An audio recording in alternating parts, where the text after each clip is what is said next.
Kejaksaan Agung melalui Tim 9 terus mengusut dugaan tindak pidana pencucian uang atau TPPU dengan tindak pidana asal dugaan korupsi yang melibatkan tersangka FA.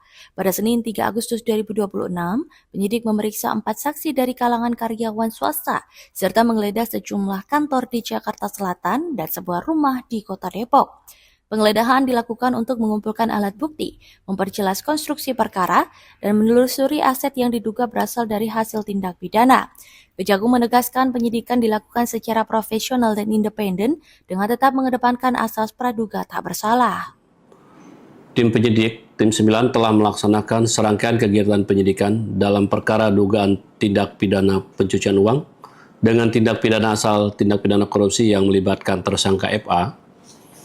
Tim penyidik telah memanggil dan memeriksa 4 orang saksi, yaitu saksi T, R, DH, dan HH, yang semuanya adalah karyawan swasta.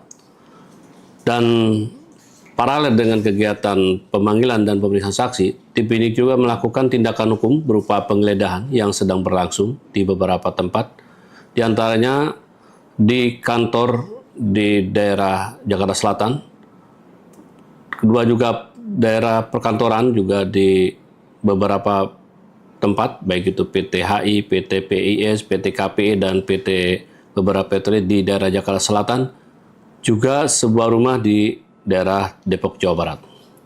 Seluruh tindakan penyidikan tersebut telah dilakukan berdasarkan ketentuan acara yang berlaku dan merupakan bagian dari upaya penyidik untuk memperoleh alat bukti, memperjelas konstruksi perkara, serta melakukan penelusuran terhadap aset-aset yang diduga berasal dari hasil tindak pidana.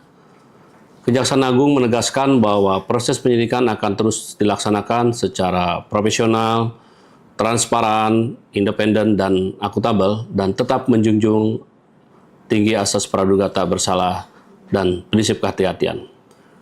Tim penyidik akan terus menyampaikan perkembangan penanganan perkara kepada publik sesuai dengan kebutuhan dan ketentuan peraturan perundang-undangan.